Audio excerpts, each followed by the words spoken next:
हाँ तो बच्चों, जैसा आप लोगों को पहले बताया गया था, प्रश्न नंबर 4 में 10 सवाल थे। शुरू के 5 सवालों को अपन ने पहली विधि गुणनखंड विधि से हल करना सीखा। और जैसे कि आपको पहले ही बता दिया गया था कि हम इन 10 सवालों में दोनों विधियां सीखने वाले हैं, गुणनखंड विधि और सूत्र विधि। तो 5 अपन ने गुणनखंड विधि से बनाना सीखा। अब अगले 5 सवाल जो हैं हम इस सूत्र विधि के द्वारा हल करने वाले हैं। ध्यान से देखेंगे, सूत्र विधि बहुत अच्छी विधि है। भले 2 मिनट ज़्यादा टाइम लगता है, लेकिन बहुत आराम से बच्चा इसको सीख सकता है और इसका उत्तर ला सकता है। इस विधि के लिए सबसे पहले हम लोग ये देखते हैं कि हमारा जो वर्ग समीकरण है वो मानक रूप में है या नहीं है, तो उसको पहले मानक रूप में लाया जाता है। आपको मालूम है वर्ग समीकरण का मानक रूप ax वर्ग धन bx धन c बराबर 0 होता है। अर्थात पहले x वर्ग वाला नंबर यहाँ पर है, फिर x वाला नंबर ये भी है और लास्ट में स्थिरांक। अब जैसे कि इसी सवाल को हम गुणनखंड विधि से बनाते तो बहुत दिमाग की आवश्यकता पड़ती है। वर्गमूल 2 वर्गमूल 3 आता है तो बच्चा परेशान हो जाता है, लेकिन ध्यान यदि हम लोग का यहाँ पे है तो देखिए सूत्र विधि के द्वारा हम इस सवाल को इतने आसानी से बना सकते हैं। परीक्षा में सीधा सवाल आता है, मूल ज्ञात कीजिए या समीकरण हल कीजिए।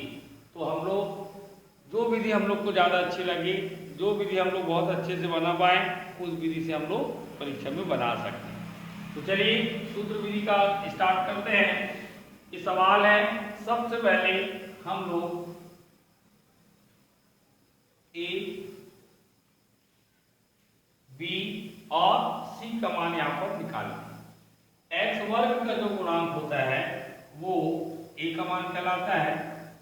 ए का मान यहाँ पे 4 वर्गमूल 3। इसके बाद b का मान खोजते हैं। b का मान x का जो गुणांक है उसको बोलते हैं। तत्पश्चात c के मान अर्थात लास्ट में जो स्थिरांक है, यहाँ पे ध्यान देना है, कोई भी मान धन में है तो कोई बात नहीं, लेकिन ऋण में यदि दिया गया है तो ऋण सहित उठाते हैं। अर्थात c का मान हमारा हो गया ऋण 2 वर्गमूल 3। इसके बाद हम सूत्र विधि जैसा नाम है, अर्थात वर्ग समीकरण को हल करने का सूत्र यहाँ पे लिखते हैं। सूत्र लिखने का तरीका ध्यान देंगे, x बराबर ऋण b धन ऋण वर्गमूल में b वर्ग ऋण 4 ac बटे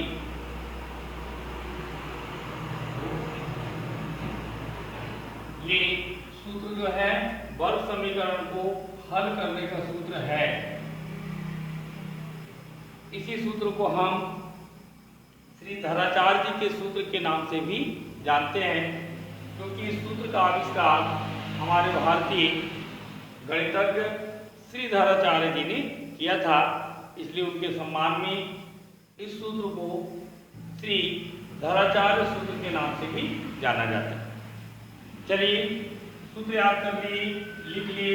इसके बाद बच्चे को यहाँ बहुत ज़्यादा दिमाग नहीं लगाना है, बहुत आराम से ए बी सी के जो मान यहाँ रखे हुए हैं उन मानों पे यहाँ पे लिखते जाना है। जैसे यहाँ माइनस लिखा था तो ये माइनस बी मतलब 5 धन ऋण बी वर्ग अर्थात 5 का वर्ग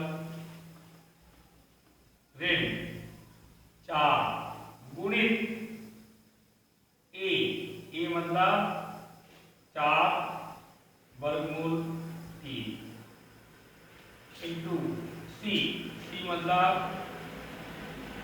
ऋण 2 वर्गमूल बटे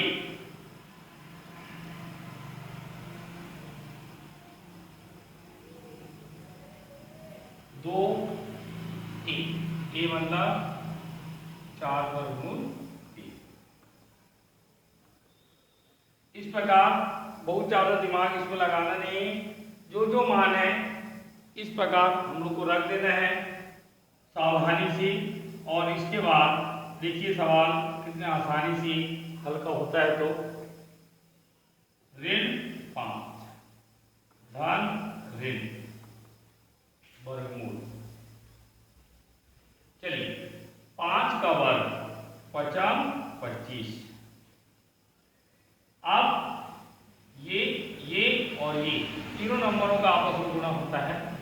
तो पहले ऋण गुणित ऋण धन। अब बहुत अजीब दिख रहा है नंबर, हमको नंबर से घबराना नहीं। बाहर बाहर बाहर पहले इस गुणा कर लीजिए। 4 से 16, 16 दूनी 32, ये रफ में लीजिए। इसके बाद 9वीं क्लास में सिखाया गया आपको वर्गमूल 3 का वर्गमूल 3 में गुणा करते हैं तो 3 आता है, तो 32 गुणी 3। अब 32 का 3 में गुणा करते हैं और यहाँ लिख दें 32 या 96। ये देखिए सवाल कितने इसी तरीके से एक ही स्टेप में एकदम हल्का महसूस होने लगा।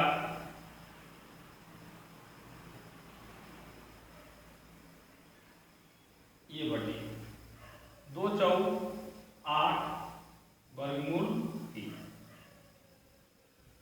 अगली स्टेप में हम इसको और आगे बढ़ाते हैं। ऋण 5 धन ऋण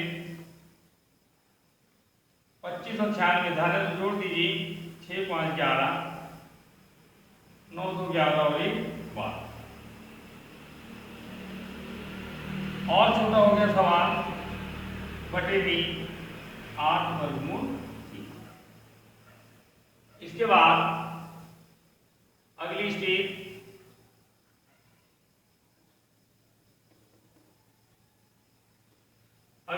में इस साइड चल लेते हैं।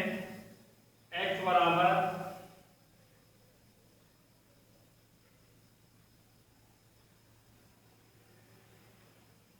चलिए आगे बढ़ाएं। x बराबर ऋण 5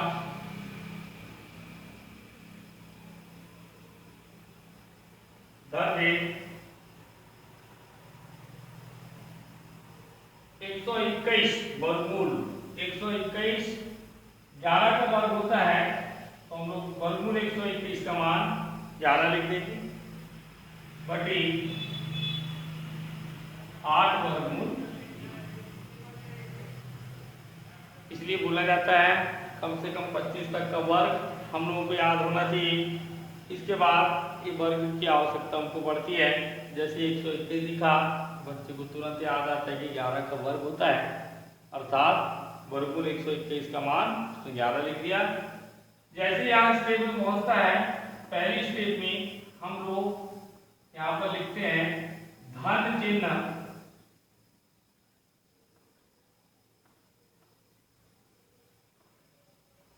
लेंगे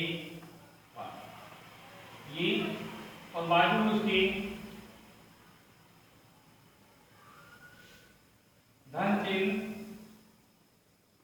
लेने पर और फिर लिखते हैं ऋण चिन्ह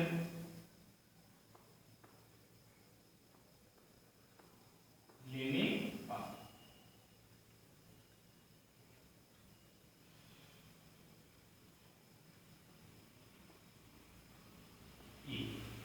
धन चिन्ह लेने का मतलब ध्यान देंगे x बराबर हर चीज को एक जैसे लिखते हैं, जैसे जो भी लिखा हुआ है बस यहाँ पर धन चिन्ह पड़े, बाकी सब जैसे का वैसा। अर्थात ऋण 5 धन 11 बटे 8 वर्गमूल 3। ऋण चिन्ह लेने का मतलब यहाँ पे ऋण पड़ेंगे, बाकी सब चीज जैसे का वैसा। x बराबर ऋण 5 ऋण 11